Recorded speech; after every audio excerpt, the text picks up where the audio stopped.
नमस्कार दोस्तों, आइए जानते हैं उत्तर प्रदेश की 50 बड़ी खबरें सिर्फ 5 मिनट में। क्या लखनऊ मेट्रो की पटरियां तय मानकों से कमजोर हैं और क्या बिना जरूरी प्रमाण पत्र के ही ट्रेनों का संचालन होता रहा? CAG की रिपोर्ट में बड़ा खुलासा हुआ है। रिपोर्ट 2017 से 2022 के कार्यकाल से जुड़ी है, जिसे विधानसभा में पेश किया गया। इसमें लखनऊ मेट्रो रेल कॉरपोरेशन और गाजियाबाद डेवलपमेंट अथॉरिटी के कामकाज पर गंभीर सवाल उठाए गए हैं। लेकिन सबसे चौंकाने वाली बात यह है कि मामला सिर्फ कागजी गड़बड़ियों तक सीमित नहीं, बल्कि सीधे यात्रियों की सुरक्षा से जुड़ा है। CAG रिपोर्ट के मुताबिक IIT कानपुर द्वारा की गई जांच में पाया गया कि लखनऊ मेट्रो की रेल पटरियां तय मानकों से कम मजबूत हैं। डिपो में पटरियों की कठोरता 229 से 242 BHN के बीच पाई गई, जबकि मुख्य लाइन पर यह 291 से 308 BHN के बीच थी। रिपोर्ट में कहा गया कि ये स्तर भारतीय रेलवे के मानकों से कम है। सीधे शब्दों में समझें तो कम मजबूत पटरियों के कारण ट्रेन के पहिए और ट्रैक जल्दी घिस सकते हैं। इससे भविष्य में रख रखाव का खर्च बढ़ सकता है और तकनीकी जोखिम भी पैदा हो सकता है। रिपोर्ट में यह भी सामने आया कि स्पीड लिमिट के प्रमाण पत्र का नवीनीकरण कराए बिना ही मेट्रो का संचालन जारी रहा। साथ ही GDA के क्षेत्रीय विकास और गरीबों को भूखंड आवंटन प्रक्रिया पर भी सवाल उठाए गए हैं। अब सवाल सीधा है, क्या जिम्मेदार एजेंसियां इन खामियों को सुधारेंगी या सुरक्षा से जुड़े ये सवाल यूं ही अनदेखे रहेंगे? जवाब का इंतजार सिर्फ सिस्टम नहीं, लाखों यात्री भी कर रहे हैं।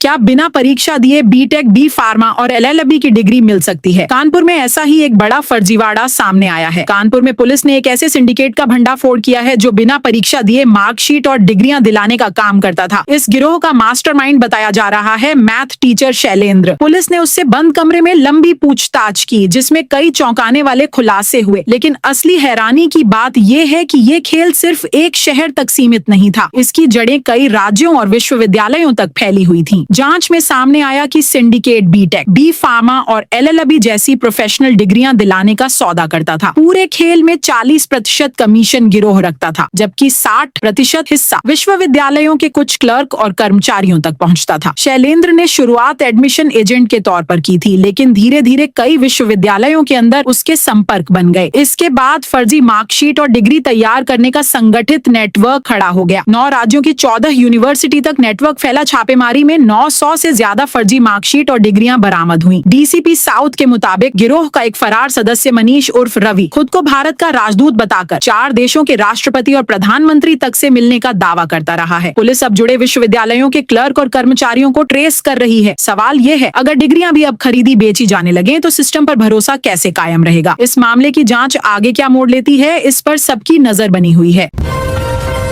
भारतीय क्रिकेटर राहुल चाहर ने शादी के करीब 4 साल बाद तलाक की घोषणा कर दी है। राहुल चाहर ने अपने एक्स अकाउंट पर पोस्ट कर अपनी पत्नी फैशन डिजाइनर ईशानी जोहार से अलग होने की जानकारी दी। राहुल उत्तर प्रदेश के आगरा के रहने वाले हैं। दोनों की शादी 9 मार्च 2022 को गोवा में डेस्टिनेशन वेडिंग के रूप में हुई थी। लेकिन इस अलगाव के पीछे की कहानी सिर्फ निजी मतभेदों तक सीमित नहीं है। पिछले 15 महीनों से मामला अदालत में चल रहा था। राहुल ने अपनी पोस्ट में लिखा कि कम उम्र में शादी करने के कारण वह खुद को और अपने जीवन की दिशा को पूरी तरह समझ नहीं पाए थे। उन्होंने बताया कि पिछले 15 महीने अदालत के चक्कर लगाते हुए बीते। कानूनी प्रक्रिया पूरी होने के बाद अब यह अध्याय उनके फैसले के साथ समाप्त हुआ है। उन्होंने यह भी कहा कि इस फैसले की उन्हें बड़ी कीमत चुकानी पड़ी, लेकिन वह इस रिश्ते को गुस्से या पछतावे के साथ नहीं, बल्कि साफ सोच के साथ समाप्त कर रहे हैं। राहुल ने अपने संदेश में लिखा कि कुछ रिश्ते हमेशा के लिए नहीं होते, वे हमें सिखाने और बदलने के लिए आते हैं।